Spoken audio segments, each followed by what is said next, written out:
जी हां, 2019 के लोकसभा चुनावों में एक नारा जोरों पर था, मैं भी चौकीदार। और अब 2024 के लोकसभा चुनावों में चर्चा है मोदी के परिवार की। आपके साथ मैं हूं समीर अब्बास, मेरे साथ रवि मिश्रा भी मौजूद हैं। मोदी का बढ़ता परिवार, विपक्ष क्यों है लाचार, आज इसी बड़े सवाल पर करेंगे बात। प्रधानमंत्री मोदी ने लोकसभा चुनाव के लिए नया नारा गढ़ दिया है। पिछले 24 घंटे से मैं हूं मोदी का परिवार। अब देश भर में यह मुहिम चल पड़ी है, लेकिन यह खबर इतनी भर नहीं है। अब इसका बड़ा असर विपक्ष पर दिख भी रहा है। एक तरफ मोदी का परिवार बढ़ रहा है, तो दूसरी तरफ विपक्ष लाचार दिख रहा है। जी हां, पिछले 24 घंटे में ही इंडिया गठबंधन को एक के बाद एक कई झटके लगे हैं। गुजरात कांग्रेस के पुराने नेता अर्जुन मोढवाडिया ने पार्टी से इस्तीफा दे दिया है। खबर है कि वो बीजेपी में शामिल हो सकते हैं। वहीं इंडिया अलायंस के पार्टनर अखिलेश यादव पश्चिमी उत्तर प्रदेश में बैकफुट पर हैं। यहां आरएलडी ने अपने उम्मीदवार का ऐलान कर दिया है। झटका टीएमसी को भी लगा है। ममता के करीबी और वफादार कहे जाने वाले तापस रॉय भी उनसे अलग हो गए। खबर है कि वो भी बीजेपी परिवार का हिस्सा हो सकते हैं। एनडीए परिवार के विस्तार को लेकर कुछ ऐसी ही अटकलें ओडिशा से भी आ रही हैं, जहां आज पीएम मोदी और नवीन पटनायक एक मंच पर मौजूद होंगे। तो सवाल यही है समीर कि जिस तरीके से इंडिया अलायंस का परिवार घट रहा है, ठीक उसके उलट इंडिया का कुनबा बढ़ता जा रहा है। एनडीए का कुनबा बढ़ता जा रहा है। बिल्कुल बिल्कुल। और इस वक्त की एक अहम खबर अपने दर्शकों को बता दें, आज बीजू पटनायक की जयंती पर ओडिशा पहुंच रहे हैं प्रधानमंत्री नरेंद्र मोदी। ओडिशा में एक मंच पर होंगे पीएम मोदी और ओडिशा के सीएम नवीन पटनायक। प्रधानमंत्री नरेंद्र मोदी चंडीखोल में जनसभा को करेंगे संबोधित। 19,600 करोड़ रुपए की परियोजनाओं की सौगात देंगे। कल प्रधानमंत्री तेलंगाना में थे और तेलंगाना के मुख्यमंत्री ने प्रधानमंत्री नरेंद्र मोदी को जिस तरह से अपना बड़ा भाई बताया, गुजरात के विकास का जिक्र किया, उसके बाद आज सबकी नजरें होंगी बीजू पटनायक की जयंती का मौका होगा और नवीन पटनायक के साथ होंगे प्रधानमंत्री मोदी। जी हां, तो प्रधानमंत्री मोदी ने बीजू पटनायक की जयंती पर श्रद्धांजलि दी। बीजू पटनायक का दूरदर्शी नेतृत्व प्रेरणादायी, ये कहा है प्रधानमंत्री नरेंद्र मोदी ने। राष्ट्र के प्रति उनकी अटूट प्रतिबद्धता अनुकरणीय है, प्रधानमंत्री ने यह बयान दिया। और इस विशेष दिन ओडिशा के लोगों के बीच रहूंगा, ये जानकारी साझा करते हुए प्रधानमंत्री ने बड़े संकेत दिए हैं ओडिशा को लेकर।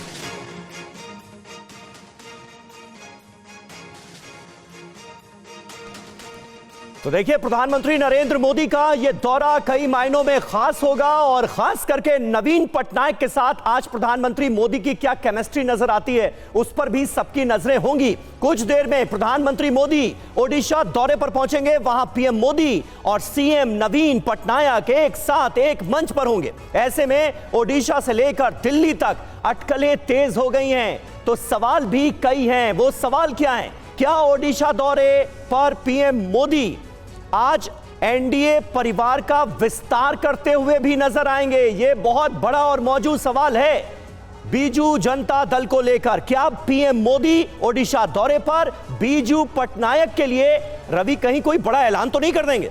बिल्कुल, देखिए जो संकेत आए हैं वो बहुत कुछ कह रहे हैं। क्या पीएम मोदी ओडिशा दौरे पर बीजू जनता दल को साधने की कोशिश करेंगे? और क्या नवीन पटनायक की पार्टी बीजेपी एनडीए में शामिल होगी? क्योंकि किसी जमाने में एनडीए के साथ थे, लेकिन अब रास्ते अलग हैं। लेकिन ये संकेत कुछ नई बातों का इशारा कर रहे हैं सभी।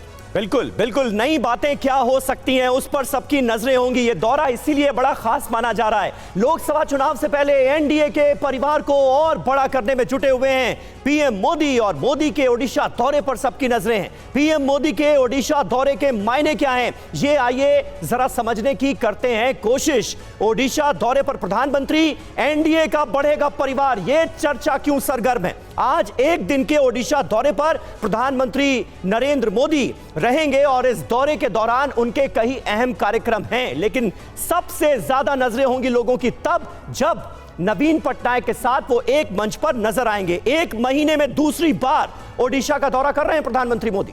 बिल्कुल। और देखिए, नवीन पटनायक के साथ मंच साझा करेंगे प्रधानमंत्री नरेंद्र मोदी। ये तस्वीर ओडिशा और राष्ट्रीय राजनीति के लिए अपने आप में काफी खास होगी, क्योंकि अगर देखा जाए तो ओडिशा के अंदर दोनों पार्टियां अपने अपने तरीके से चुनाव लड़ती रही हैं। और चंडीखोल में जनसभा को संबोधित करेंगे प्रधानमंत्री नरेंद्र मोदी। उस संबोधन में क्या होगा, खासकर ओडिशा के लिए क्या होगा, यह भी एक महत्वपूर्ण आज की खबर है जिस पर हमारी नजर बनी हुई है। 19,600 करोड़ की परियोजनाओं की सौगात देंगे तो बड़े ऐलान प्रधानमंत्री की तरफ से होंगे। जी हां, कई प्रोजेक्ट्स का उद्घाटन करना है, कईयों का शिलान्यास करेंगे प्रधानमंत्री नरेंद्र मोदी। यानी ओडिशा के लिए कई बड़ी सौगातें लेकर पहुंचे हैं। तेल, गैस, रेलवे, सड़क परिवहन से जुड़ी तमाम परियोजनाएं हैं जिनका आज शिलान्यास या उद्घाटन होना है। और प्रधानमंत्री नरेंद्र मोदी की यह मौजूदगी ओडिशा में सियासी तौर पर कितनी अहम है, यह एक बड़ा सवाल है जो हर किसी के ज़हन में है। हमारे साथ तमाम खास मेहमान इस वक्त मौजूद हैं। अनिला सिंह, भारतीय जनता पार्टी की प्रवक्ता, हमारे साथ मौजूद हैं। वैभव कुमार त्रिपाठी, प्रवक्ता कांग्रेस के, हमारे साथ जुड़ चुके हैं। सारिका पासवान, आरजेडी की प्रवक्ता, हमारे साथ जुड़ेंगी। और रामकृपाल सिंह जी भी, जो कि वरिष्ठ पत्रकार हैं, वो थोड़ी देर में आपको स्क्रीन पर नजर आएंगे। अनिला जी, पहला सवाल आपसे। कुनबा बढ़ता हुआ हम देख रहे हैं और मैं भी चौकीदार, जैसे 2019 में इस नारे के साथ एक मुहिम, एक कैंपेन चला दिया था बीजेपी ने, वैसी 2024 में मैं भी मोदी का परिवार, ये मुहिम चलाने की तैयारी है। क्या आप लोगों को लग रहा है कि इसका फायदा होगा? मेरी सबको राम राम। ये तो मैं कहूंगी कि प्यार है इस राष्ट्र का, हमारे राष्ट्र के प्रधानमंत्री जी के लिए, जिन्होंने पूरे राष्ट्र को अपना परिवार माना है और हमेशा से ये बात कही है कि चाहे कोई गरीब हो, चाहे किसान हो, युवा हो, नारी शक्ति हो, मेरे परिवार हो आप लोग। उन्होंने हमेशा कहा है कि 140 करोड़ भारतवासी मेरे परिवार हैं। पर जो छोटी सोच रखते हैं वो तो यही कहेंगे ना कि अगर आपने विवाह नहीं किया तो आपका परिवार क्या मतलब, अगर विवाह किया आपके बच्चे नहीं हो तो आपका परिवार का क्या मतलब। तो जो महात्मा गांधी जी ने एक बात पर जोर दिया था, वसुधैव कुटुंबकम, क्या इन लोगों को, इंडिया अलायंस को समझ में नहीं आ रहा है? तो आप तो अपनी आइडियोलॉजी के खिलाफ ही ये बात कर रहे हैं। इस भारत को अगर आप अपना घर मानते हैं, इस भारत को अगर आप अपनी मां मानते हैं, तो ये भारतवासी के आपके परिवार नहीं हुए? कल को तो आप कहने लग जाओगे, अरे ये तो योगी है, ये सन्यासी है, ये साधु है, इसका तो कोई परिवार ही नहीं है, बिल्कुल बेकार आदमी, ये तो समझ ही नहीं सकता। यानी कि परिवार का मतलब केवल विवाह और बच्चे होते हैं। हाँ, बाकी परिवार कुछ नहीं होता है। ठीक है, ये बीजेपी की तरफ से तो अब एक कैंपेन की तरह ही चल रहा है। वैभव कुमार त्रिपाठी, प्रवक्ता कांग्रेस, हमारे साथ जुड़े। वैभव जी, सवाल यही है कि राहुल गांधी ने पश्चिम बंगाल से लेकर यात्राएं अपनी शुरू की और यह भी देखा गया कि जैसे जैसे ये यात्रा बढ़ी तो इंडिया अलायंस का जो परिवार था, उसके घटक या उसके नेता एक एक करके छूटते चले गए। तो एक तरफ हम देख रहे हैं कि एनडीए अपना परिवार बढ़ा रहा है जैसे जैसे चुनाव करीब आ रहा है, और इंडिया गठबंधन जो है वो सिकुड़ता जा रहा है। ये क्या माजरा है? राहुल गांधी की यात्राओं से तो ये परिवार बढ़ना चाहिए था। देखिए, बड़ा अच्छा है, अनिला जी कह रहे हैं कि वसुधैव कुटुंबकम, लेकिन उसकी मूल बातों को वो भूल जाती हैं और इनके नेता हिंदू और मुस्लिम, और राष्ट्र के प्रधानमंत्री, उनके लिए पूरा देश उनका परिवार था, है और रहेगा। ऐसा नहीं है कि मोदी जी ने कह दिया पहली बार एक कोई नई बात। लेकिन सवाल बड़ा खड़ा ये होता है, क्या मोदी जी की बेटी साक्षी मलिक विनेश फोगाट भी है? क्या मणिपुर की बहनें भी उनके परिवार में है? क्या किसान आंदोलन में जो किसान शामिल है वो भी परिवार में है? क्या जो कीले गाड़ रहे हैं, बात रिपीट आ रही मुझे, जो किसानों के लिए कीले गाड़ रहे हैं वो भी उनका परिवार है जी। बड़ा सवाल ये भी है कि जो प्रधानमंत्री जी ब्रजभूषण को अपना बनाते हैं, उनके खिलाफ कार्रवाई नहीं कर पाते हैं, सेंगर के खिलाफ कार्रवाई नहीं कर पाते हैं, तो प्रधानमंत्री जी तो ज्यादा परिवार अपना उनको मानते हैं। सेंगर, अजय टेनी, ब्रजभूषण, राम रहीम जमानत पर हैं। क्या हो जाता है अचानक से जब चुनाव आता है तो उनको जमानत मिल जाया करती है। तो बड़ी बात यह है कि एक तरफ किसान अपना एमएसपी का हक मांग रहा है, उसके लिए ये सरकार कीले गाड़ रही है। अंग्रेजों के जमाने में भी रास्ते पर कील नहीं गाड़ी गई। ठीक है, लेकिन ठीक है, अनिला जी इसका जवाब देंगी, लेकिन वैभव जी एक छोटा सा सवाल बस और आपसे। गठबंधन की रैली हो रही थी, महागठबंधन की, मंच पर तमाम बड़े नेता मौजूद थे। ऐसे में देश के जो तमाम जरूरी मुद्दे हैं वो उठाए जा सकते थे। फिर प्रधानमंत्री नरेंद्र मोदी के परिवार को लेकर उन पर निजी हमला क्यों बोला गया? मतलब आप लोगों को लग रहा था कि राजनीतिक तौर पर इसका सियासी फायदा हो सकता है, तभी तो बोला होगा ना? आपने उसको ध्यान से देखा नहीं। हम प्रधानमंत्री जी के गलत नीतियों का विरोध करते हैं। प्रधानमंत्री से कोई व्यक्तिगत नहीं, लालू यादव ने जो कहा वो तो आपको पता होगा ना कि अब प्रधानमंत्री नरेंद्र मोदी का परिवार नहीं है तो हम क्या कर सकते हैं, ये बोला। मैं जरा कंप्लीट करूं प्लीज। बोलिए। ऐसा है कि हमारा एक विजन है कि किसानों को 500 की सब्सिडी गैस मिले, उनको सस्ती बिजली मिले, किसानों को एमएसपी मिले, हम उसकी बात कर रहे हैं। लेकिन जो प्रधानमंत्री जी परिवारवाद का जो रोना रोया करते थे, आज प्रधानमंत्री कह रहे हैं कि मेरा परिवार, अब मेरा परिवार का कैंपेन चला रहे हैं। जवाब में उनके कहा गया था कि आप परिवारवाद कहते हैं क्योंकि आपका व्यक्तिगत जो परिवार एक परिकल्पना है, ठीक है, तो उस परिवार में आपकी कोई नहीं है तो उसके लिए हम दोषी नहीं है। लेकिन एक लंबी लिस्ट है राजनाथ सिंह। अच्छा, मतलब परिवारवाद का जो आरोप आपकी पार्टियों पर, आपकी जो विपक्षी पार्टियां हैं उन पर प्रधानमंत्री की तरफ से लगाया जाता है, उसका यह जवाब दिया गया था प्रधानमंत्री नरेंद्र मोदी के परिवार का जिक्र करके, आप ये कह रहे हैं। ठीक है, मैं आता हूं, और जो इससे पहले आपने मुद्दा उठाया वो भी अहम है, उस पर अनिला जी जवाब देंगे। लेकिन एक और अहम खबर है, पीएम मोदी ने सोशल मीडिया पर शेयर किया है वीडियो में पीएम ने हर नागरिक को अपना परिवार बताया है। वो वीडियो आपको दिखाते हैं। एक सपना लेकर के बचपन में घर छोड़ा था, और जब मैंने अपना घर छोड़ा एक सपना लेकर के चला था कि मैं देशवासियों के लिए जीऊंगा, मेरा पल पल सिर्फ और सिर्फ आपके लिए होंगे, मेरा कोई निजी सपना नहीं होगा, आपके सपने, यही मेरा संकल्प होगा। और इसलिए मैं कहता हूं 140 करोड़ देशवासी, यही मेरा परिवार है। जिसका कोई नहीं है वो भी मोदी के हैं और मोदी उनका है। मेरा भारत, मेरा परिवार, यही भावनाओं का विस्तार लेकर के मैं सपनों को संकल्प के साथ सिद्ध करने के लिए आपके लिए जी रहा हूं और आपके लिए जूझता रहूंगा। आज पूरा देश एक सुर में कह रहा है, मैं हूं मोदी का परिवार, मैं हूं, मैं हूं, मैं हूं। तो मोदी का परिवार, दरअसल बीजेपी ने इसे पूरा नेशन वाइड कैंपेन बना दिया, और आपने देखा होगा कि बीजेपी के तमाम बड़े नेता उनके सोशल मीडिया हैंडल पर अब ये नजर भी आ रहा है। तो अब क्या इस परिवार का विस्तार होगा? अब ओडिशा में क्या एनडीए के परिवार का विस्तार होगा? ये अहम सवाल है। ओडिशा पर नजरें क्यों हैं? जल्दी से कुछ फैक्ट समझ लेते हैं। कुल लोकसभा सीटों की बात करें तो यहां पर 21 लोकसभा सीटें हैं, और 2014 की अगर बात करें तो जरा वहां देख लीजिए कि किस तरह के नतीजे आए थे। यहां पर बीजेडी की बात करें तो 20, बीजेपी 1 और कांग्रेस को 0। तो इस तरह से ये समीकरण यहां पर नजर आता है। तो ओडिशा में नजर थी, अब 19 पे आते हैं, यानी कि जो दूसरा, उसके बाद मोदी के कार्यकाल में जो दूसरा चुनाव हुआ वहां पर क्या होता है। सीटें 21 थी, और देखिए बीजेडी को 12 बीजेपी ने वहां पर गेन किया, ग्राउंड पकड़ा, 8 सीटें और कांग्रेस को 1। मतलब कि बीजेपी को वहां पर एक बड़ी संभावना नजर आ रही है। और ऐसे में अगर एनडीए का कुनबा, एनडीए का परिवार का विस्तार ओडिशा में होता है तो कहीं ना कहीं एक बड़ी चुनावी रणनीति के रूप में सामने आएगा। तो बीजेपी और बीजेडी कभी दूर कभी पास, जैसा कि हमने शुरू में भी बोला था। क्या क्या हुआ है इन दोनों दलों के बीच में अब तक, जरा उस पर नजर डाल लेते हैं। तो बीजेडी की स्थापना से ही बीजेपी उसका समर्थन करती रही है। नवीन पटनायक बीजेपी के समर्थन में से मुख्यमंत्री बने, उन्होंने वहां सत्ता संभाली।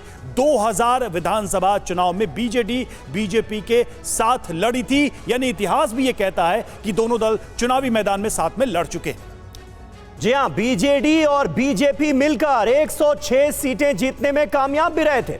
इसके बाद 2009 का जिक्र जरूरी है, जब गठबंधन टूटता है लेकिन लगाव बरकरार रहता है। यह खास बात रही। एनडीए के लिए संकट मोचक की भूमिका में हमेशा बीजेडी नजर आई। और हमारे साथ इस वक्त कुछ और खास मेहमान जुड़ रहे हैं। रामकृपाल सिंह हमारे साथ मौजूद हैं। रामकृपाल जी, ये बीजेडी और बीजेपी का आपसी लगाव तो खत्म नहीं हुआ, भले ही गठबंधन टूट गया हो। क्या स्थिति आप देखते हैं?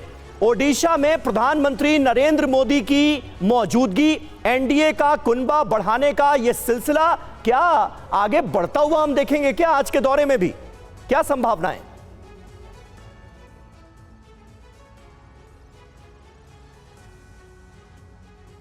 निश्चित रूप से समीर जी, देखिए वैसे भी कहने के लिए बीजेडी हो बीजेपी हो, लेकिन आप देखिए कि उड़ीसा हो, तेलंगाना हो, यहाँ के जितने भी सांसद हैं वो बीजेपी के सहयोगी के रूप में रहे हैं और इसमें उड़ीसा में तो कोई दो राय है ही नहीं।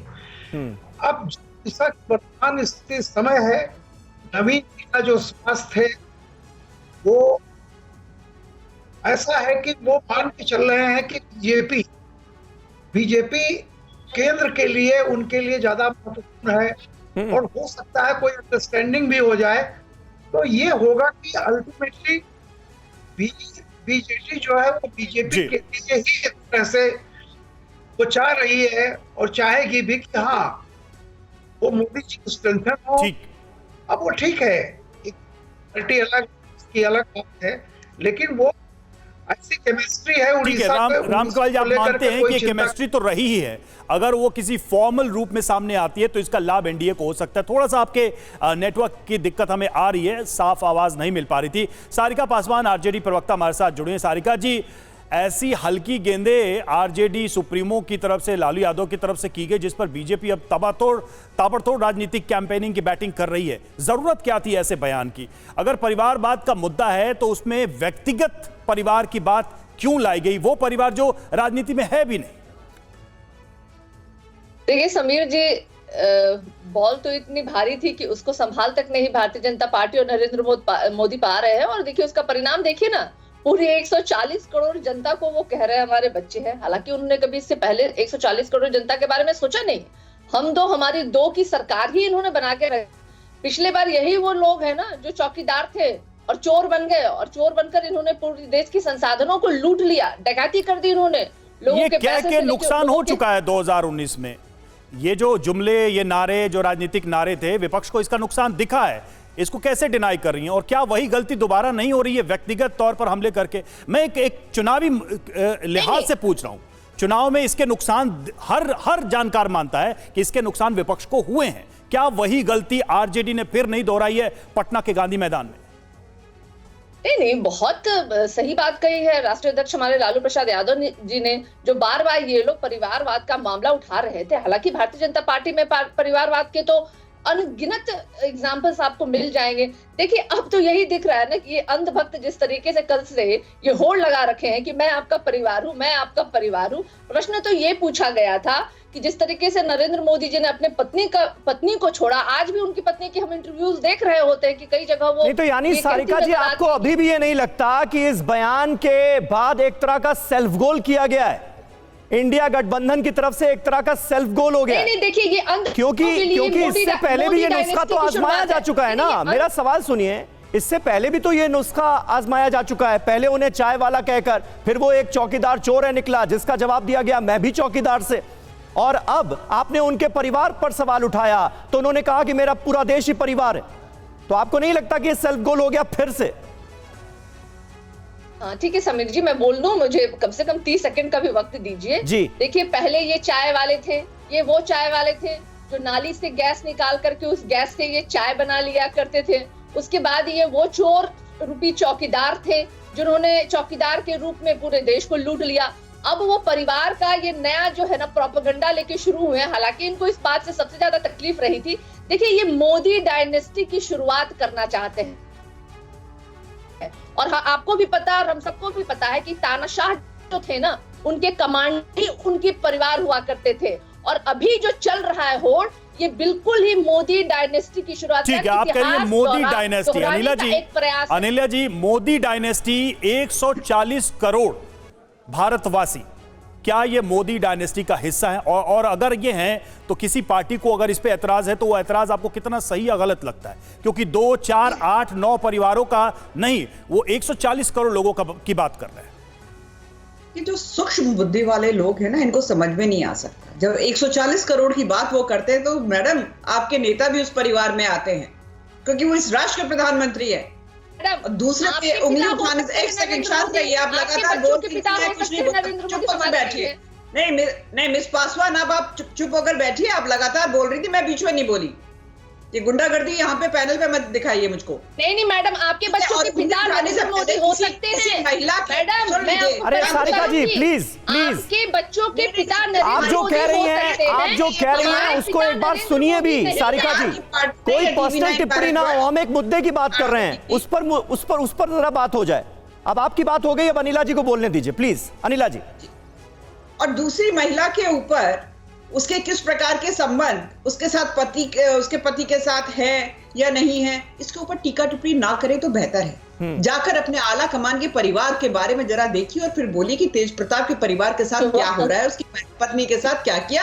पर मैं ये बात यहाँ पे बिल्कुल नहीं लेकर आना चाहूंगी, क्योंकि मैं राष्ट्र के प्रधानमंत्री के विषय में बात करती हूँ।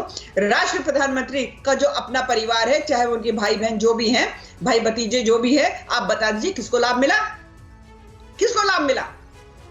और आपका जो आला कमान परिवार है, लालू यादव फैमिली, गिनाऊं कितने भ्रष्टाचार के केस चल रहे हैं।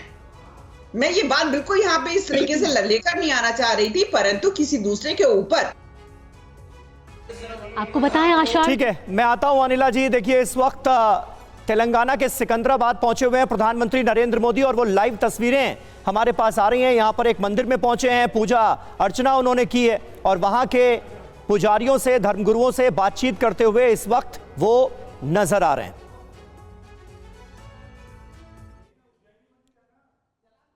प्रधानमंत्री नरेंद्र मोदी तेलंगाना दौरे पर हैं और आज उन्हें ओडिशा पहुंचना है। तेलंगाना के उज्जैनी मंदिर से पीएम मोदी की तस्वीरें आप लाइव देख रहे हैं।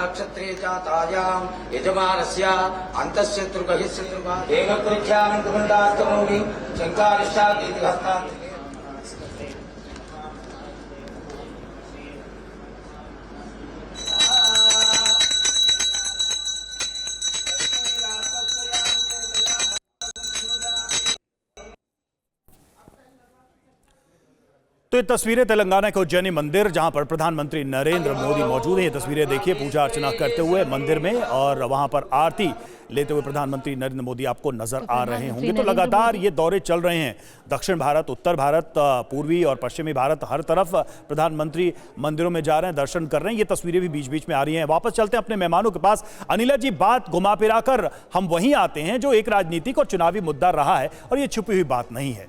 बीजेपी ने एक बहुत ही कह सकता है कि लंबा मुद्दा है परिवारवाद का, और उसको लेकर ही प्रधानमंत्री लगातार ये टिप्पणी करते रहे। एक तरफ लालू यादव जैसे वो नेता जिनका पूरा परिवार ही पूरी राजनीति को हैंडल करता है, वहां कोई और नहीं है, कोई दूसरा मुख्यमंत्री या राष्ट्रीय अध्यक्ष नहीं बन सकता, उसको वो टारगेट करते हैं। दूसरी तरफ वो देश की जनता को अपना परिवार बताते हैं। मैं इस नैरेटिव के बीच ये जो व्यक्तिगत टीका टिप्पणी हो रही है, इसके क्या फायदे और नुकसान हो सकते हैं, मैं ये समझना चाहता हूं।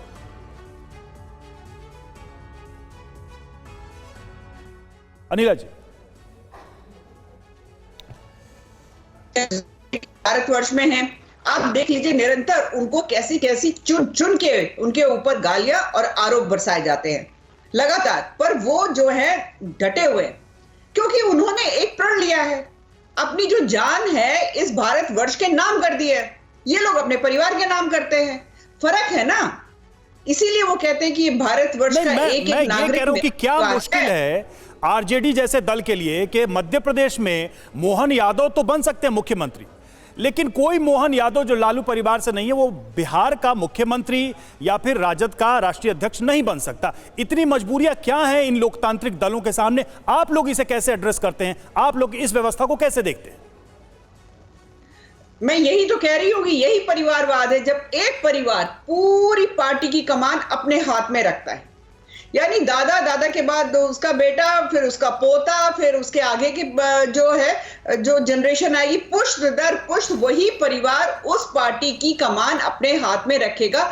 उनको कोई और यादव दिखाई नहीं देगा, चाहे वो उत्तर प्रदेश हो और चाहे वो बिहार हो। ठीक है, वैभव कुमार जी भी हमारे साथ मौजूद हैं कांग्रेस पार्टी से। वैभव जी, अब इन आरोपों का आप कैसे जवाब देंगे, क्योंकि एक बड़ा मुद्दा परिवारवाद का उठाया गया और उसके बाद जवाब में नरेंद्र मोदी के परिवार पर हमला बोला गया, अब उसके जवाब में बीजेपी का कैंपेन। ये तो परिवारवाद का मुद्दा आने वाले वक्त में फिर और जोर शोर से उठाएगी बीजेपी, तो उसका आपको फायदा होगा या नुकसान होगा? सवाल आपने बहुत लंबा किया है, तो थोड़ा सा उसी रेशियो में समय दीजिए। जी बोलिए। अनिला जी ने यह जवाब नहीं दिया कि मणिपुर की वो बहनें जो पूरा मणिपुर पिछले 10 महीने से जल रहा है वो भी परिवार का हिस्सा है कि नहीं। जो किसान एमएसपी का कानून मांग रहे हैं और मोदी जी ने 2 साल पहले उनको वादा किया था और वादे से मुकर गए, तो ये तो राष्ट्रीय पलटू राम है, अपने हर वादे से पलट जाते हैं। 2 करोड़ रोजगार की बात करने वाले लोग 10 साल में अगर 20 करोड़ लोगों को रोजगार दिए होते तो 100 करोड़ लोग सम्मान से, स्वाभिमान से जी रहे होते और मोदी जी को 80 करोड़ लोगों को राशन 5 किलो नहीं देना पड़ता और ये नहीं कहना पड़ता कि आपको 5 साल और देंगे राशन। बड़ा सवाल है। अब आप जो कह रहे हैं कि परिवार, देखिए मैं लेट में आप उत्तर जवाब देने के लिए समय तो दीजिए। अब उत्तर, आज जो आप अभी रिपोर्ट चला रहे थे कि बीजू पटनायक जी के लिए उनके मन में बड़ा भाव है, बीजू पटनायक की जो पार्टी है बीजू जनता दल, वो अगर इनके साथ आ जाए तो उस परिवारवाद से इनको कोई गुरेज नहीं है। आज लालू जी अगर आ जाए कोई गुरेज नहीं है, अजीत पवार आ गए कोई परिवारवाद से गुरेज नहीं है। मामला क्या है कि मोदी जी कहते हैं जिसे चोर, उसी को वापस जैसे ही वो उनके साथ आता है उसको बहनोई बना लेते हैं। नीतीश कुमार जब आरजेडी और कांग्रेस के साथ थे तो बिहार में जंगल राज था और जैसे बीजेपी में शामिल हुए नीतीश बाबू सुशासन बाबू हो गए। अजीत पवार 70,000 करोड़ का घोटाला किए थे, जैसे ही वो आए महाराष्ट्र के वित्त मंत्रालय का जिम्मा दे दिया, आसाम के मुख्यमंत्री को दे दी। ठीक है अनिला जी, इस सवाल का जवाब दीजिए कि भाई सेलेक्टिव परिवारवाद जो है उस पर हमला बोला जाता है और अपना परिवारवाद जो है, यानी आप उन दलों को जो कि जिन पर परिवारवाद के आरोप लगते रहे उनको अगर साथ लेते हैं तो फिर उसमें कोई खराबी नजर नहीं आती। दूसरी बड़ी बात वो कह रहे हैं कि भाई जिस देश के जो बेरोजगार हैं, जो किसान हैं, जो गरीब हैं, वो भी तो आप ही का परिवार हैं। जी देखिए, सबसे पहली बात तो ये है कि जिन राजनीतिक दलों के बारे में इन्होंने अभी जिक्र किया वो हमारे एनडीए के परिवार में है। अलायंस होता है, ठीक है, आपका भी यूपीए का अलायंस रहा है ना। राजनीतिक दल जो आपके अलायंस में आते हैं वो एक इच्छा से आते हैं, कभी वो साथ में रहते हैं कभी नहीं रहते। बात करिए अपने राजनीतिक दल की, बात करिए अपने राजनीतिक दल की मिशन, विजन, आइडियोलॉजी की, किस पर वो लोग चलते हैं। अब बात बना रहे हैं किसानों की, बात बना रहे हैं गरीबों की। आपको बड़ी तकलीफ हो रही कि कोरोना महामारी में जब लोग जो है दाने दाने को तरस गए थे तो राष्ट्रीय प्रधानमंत्री ने ना केवल एक को वैक्सीन लगवाई, एक परिवार जो जिसके पास खाने को नहीं था उसके खाने का इंतजाम किया, जिससे दोबारा वो जिंदगी में वापस अपने पैरों पे खड़े हो सके। पूरे राष्ट्र की अर्थव्यवस्था आज 5वीं मजबूत अर्थव्यवस्था विश्व में बनकर आ गई है, तो बड़ी तकलीफ हो रही है। ठीक है, 25 करोड़ से ज्यादा कमी है। रामकृपाल जी काफी देर से कुछ कहना चाह रहे थे, मैं उनके पास जाऊंगा। रामकृपाल जी, सवाल यही है, ये सारी बातें अलग हैं लेकिन चूंकि एक रियलिटी होती है, वो होती है लोकतंत्र में इलेक्टोरल प्रोसेस और उसमें पार्टी को गुजर के जाना होता है। ये जो परिवारवाद और बनाम पूरा भारत मेरा परिवार, ये जो नैरेटिव है, ये आपको इस चुनाव को कैसे डिफाइन करता दिखाई दे रहा है आने वाले टाइम में? क्या इसके कुछ बहुत दूरगामी परिणाम आप देख पा रहे हैं?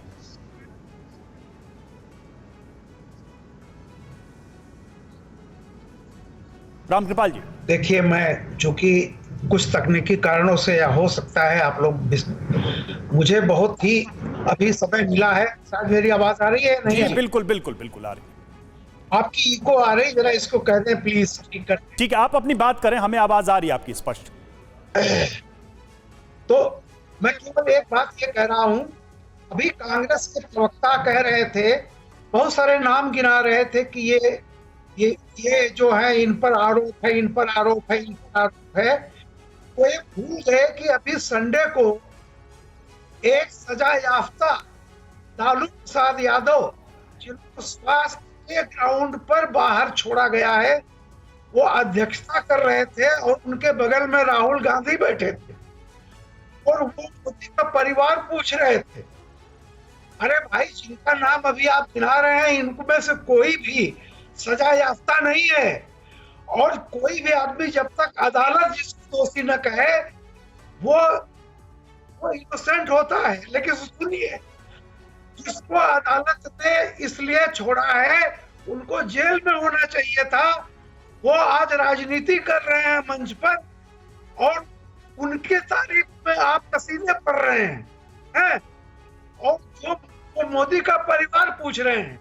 देखिए 22 जनवरी के बाद विपक्ष ने यह मान लिया वो इस बार सत्ता में नहीं आ सकता। उसके बाद से आप सब लोग बीजेपी का कैंपेन कर रहे हैं जी। कल लालू प्रसाद यादव जो सजा याफ्ता है अपने परिवार के बता रहे थे कि देखो मेरे कितने बेटे बेटे हैं, मैं इनके लिए जो है राजनीति में हूँ। ठीक है।